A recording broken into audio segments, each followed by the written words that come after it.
নমস্কার বন্ধুরা, শুভ সকাল। রিপাস ডিমের সকলকে স্বাগতম। তোমরা সবাই কেমন আছো? আমি তোমাদের আশীর্বাদ ঠাকুরের কৃপায় ভালো আছি। তো আজকে ছিল আমার বরের জন্মদিন।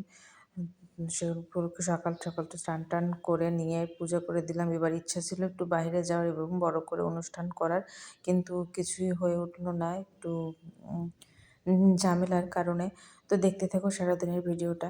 আসলে আজকে তেমন কোনো ভিডিওই করা হয় নাই, আর সবই এলোমেলো হয়ে রয়েছে বাসায়।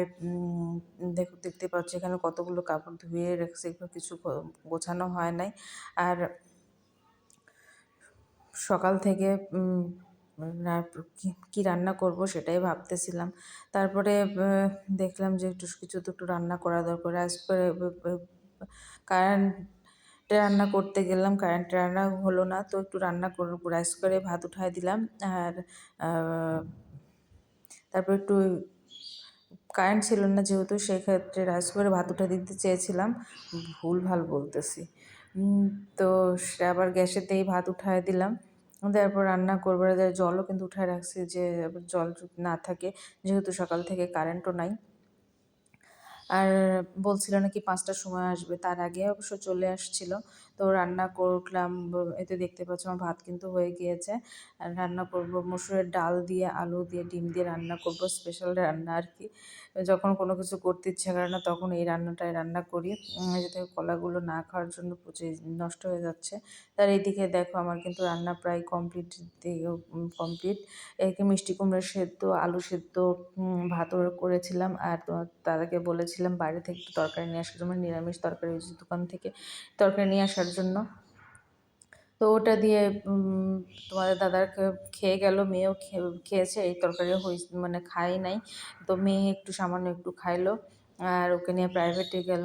আর আমি তো বাসায় গিয়ে টুকটাক কাজ টাজ করতেছিলাম। তারপরে আর কি কারেন্ট অবশ্য চলেও আসছিল। এই সব জলগুলো ভরতে হবে। আর ভাবছিলাম যে কুমড়োর ঘন্ট একটু রান্না করি, মানে বাড়ি থেকে কুমড়ো নিয়ে আসছিলাম, মা একদম করে দিয়েছিল। এই যে দেখতে পাচ্ছ সব কিছু রয়েছে। আমি কিন্তু ভাত খাই না, ওরা সবাই খাওয়া দাওয়া করছে, এখন আমি একটু খেয়ে নেব। খাওয়া দাওয়া করার পর তারপরে রান্নাবাড়ি, রান্নাবাড়ি তো হয়ে গিয়েছে, আর অন্যান্য কাজ করতে হবে। আর শরীরটা ভালো ছিল না, মনটাও অনেক খারাপ ছিল বিভিন্ন সমস্যার কারণে। আসলে সব সমস্যা তো সব সময় সোশ্যাল মিডিয়াতে বলাও যায় না, আর সেটা ঠিক শোভনীয় হয় না। বিভিন্ন কারণে মনটা অনেক খারাপ ছিল। আজকে ভেবেছিলাম যে বরের জন্মদিনটা অনেক ভালো করে সবাই মিলে আর কি পালন করব, কিন্তু হয়ে উঠলো না।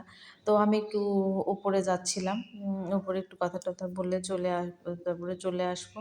তো এই তো ব্যাপার, ওখানে গিয়ে অনেকটা দেরি হয়ে গেল। আর দিদিকেও আসতে বলছিলাম যে একটু পায়েস করে দেবো সেজন্য। আর উপরে গিয়ে দেখি ওরা কি ওরা কিছুক্ষণ থাকার পর একটু বাইরে যাবে আজকে, মানে একটু ঝামেলার কারণেও বাইরে যাচ্ছে। আর এদিকে আমি রান্না করলাম হচ্ছে পায়েস রান্না করলাম, আর লুচি করতে বললাম দিদিকে, বললাম কয়েকটা লুচি করলে ভালো হয়, খালি খালি কেমন লাগবে পায়েস। তো লুচিটা খাওয়া হবে কি দিয়ে, সেক্ষেত্রে একটু ডালও রান্না করলাম, মানে বুটের ডাল রান্না করলাম। বুটের ডাল রান্না করলে অন্তত ওটা দিয়ে খেতে ভালো হয়। আর এদিকে রান্না করতে গিয়ে আমার কিন্তু গ্যাস শেষ হয়ে গেল। আবার আধা ঘন্টা অপেক্ষা করলো, বললো যে 8টার সময় গ্যাস আসবে। তো আধা ঘন্টা পরে আবার গ্যাস আসলো, আসার পর আবার পায়েসটা রান্না করলাম। আর তোমার দাদার জন্য উঠেও রেখেছি। আর তারপরে লুচি করে নেবো। দিদি বেলে দিয়েছে, দিদি সব কিছু করে দিল, ময়াম দিয়ে বেলে কমপ্লিট করে দিল। আর এদিকে আমি লুচিটা করে নেব, লুচি করবো। আর ডালটা কিন্তু দিদি সমরে দিল, দিদি বলতেছে যে আমিই সমরে দিই।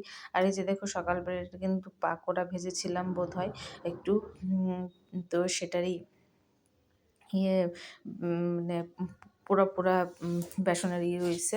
তো সেটাই আর কি ফেলে দিচ্ছি। তার মধ্যে একটু তেল তেল যেহেতু অনেকগুলোই তেল ছিল, তার মধ্যে আবার দিয়ে দিলাম।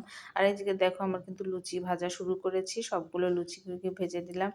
আর তোমাদের দাদা অবশ্য বলতেছিল যে সবাই থাকলে একসঙ্গে সুন্দর মতো কেক টেক কেটে সব ভালোভাবে একটা আয়োজন করা হতো। প্রতিবারই জন্মদিনে জানো কিছু না কিছু একটা ঝামেলা লেগে থাকে। এতে দেখো ছোট্ট একেবারে কোনো আয়োজন ছিল না, একটু একেবারে না করলে না বেচারার জন্মদিন বলে কথা, আজ কতটা আনন্দ করার কথা ছিল, কিন্তু সব সময় তো পরিস্থিতি সাথ দেয় না সব, এবং একমতো করাও যায় না। তো সেই অনুযায়ী ওকে করলাম। মেয়ে দিল, আম আর তারপরে ভাগ্নি দিল, আর এই যে বড়দাও দিচ্ছে। তো এই তো ছিল বন্ধুরা সারাদিনের ভিডিওটা। রাত্রেবেলা সবাই মিলে এটাই খাওয়া-দাওয়া করলাম। লুচি, পায়েস আর ডাল সবাই মিলে খাওয়া-দাওয়া করে ২ ভাগনার জন্য আবার প্যাক করে দিলাম যে ওরা বাসায় গিয়ে খাবে। ওদেরকে আসতে বলছিলাম অবশ্য, যেহেতু রাত হয়ে যাচ্ছে, সবার শরীরটাও খারাপ। দিদি বলতেছিল, "থাক, আমরাই আশীর্বাদ দিয়ে চলে যাই।" আর দেখো বাধ্য ছেলের মতো সুন্দর চুপচাপ খাচ্ছে। খুব এনজয় করে এই ব্যাপারটা তোমাদের দাদা। মুখে কিন্তু প্রকাশ করে না যে সে পছন্দ করে। এখন আশীর্বাদ দিল, এখন তোমার দাদাকে প্রণাম করে নিচ্ছে। মুখে স্বীকার করে না যে এসব আমার পছন্দ নয়, ঠিক আছে। কিন্তু এই ব্যাপারগুলো কিন্তু খুব সুন্দর করে বসে, বসে এনজয় করে। আমিও চাই যে এই আমার মানে স্পেশাল একটা দিনে ওকে একটু ভালোভাবে রাখার, ভালোভাবে একটু ভালো কিছু করে দেওয়ার, কিন্তু দুঃখিত এবার আর কিছু করতে পারলাম না। তো ঠিক আছে, সবাই বন্ধুরা যে যেখান থেকে ভিডিও দেখতেছো সবাইকে অনেক ধন্যবাদ জানিয়ে ভিডিওটা শেষ করব। আর অবশ্যই তোমাদের দাদাকে সবাই আশীর্বাদ করবে, সকল বিপদ-আপদ থেকে রক্ষা পায় আর যেন ভালো থাকে। সারা জীবন যেন এভাবেই আমি করতে পারি। অ্যা ভালো-মন্দ একই সঙ্গে যেন থাকতে পারি সকলে, এতটুকুই কাম্য।